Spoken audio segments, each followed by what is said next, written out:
going on, beer tubers? It's Eric joining you for another beer review. And this is a Friday beer review that I'm filming inside thunderous dark clouds around my house. Anyways, today we're going to be looking at the latest and first up in the Planet series from Bell's Brewing Company out of Comstock, Michigan.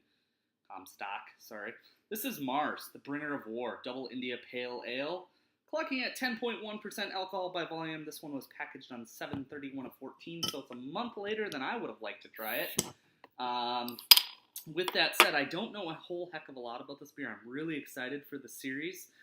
They've got a barrel-aged barley wine and a couple other things I'm really looking forward to, but let's go ahead and get the pour on this guy. Not going to pour the whole thing out. It's unnecessary. 10.1%, I expect this to be a sipper, kind of a hop slam component. I'm not really sure the composition of the hop bill, but as you can see, this one does pour out that really, really nice cloudy amber, nice finger and a half of tight white, big booming carbonation. I do like that.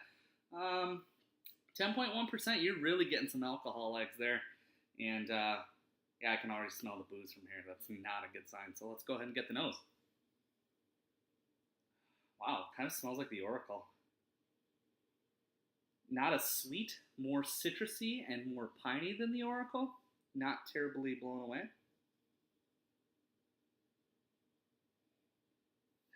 Yeah, I get a lot of those sweet, citrusy hops. Not tropical by any means, but some of that grapefruit, and it's got some dank character to it.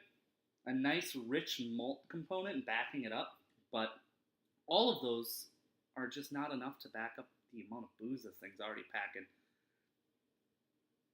Yeah, I wonder if they kind of, did this one big enough so that people would save it to try to do a horizontal of the 9 Planet releases, but I honestly won't probably seek out another bottle just based on the nose.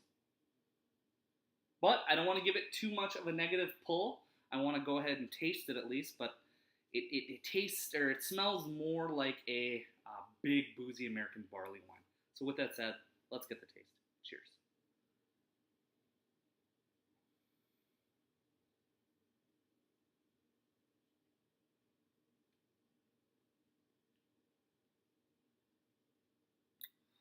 Wow, I get massive sweetness. Really reminiscent of Oracle in the sweet character.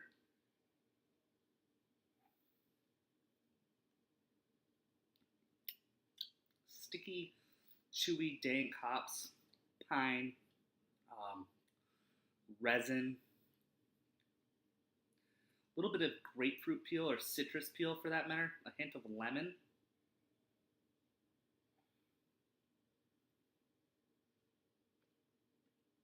Man, just a big, viscous, full-bodied, medium to full-body, sticky IPA in your mouth.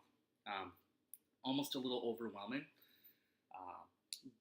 Good amount of balanced bitterness actually on this one, and with that said, I like this a lot more than I like the 2014 vintage of the Oracle from Bell's. I decided not to share that with you guys because I had such high praise for it last year, and this year's is such a letdown, it's not even worth the review. So.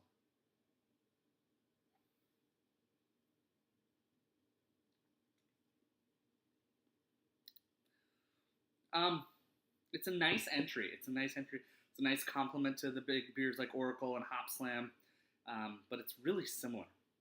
They all have this piney, sweet, dank character, boozy character, and none of them really separate themselves from me enough to buy them a second time. So, score-wise, I'm probably going to go a lot lower than everybody else.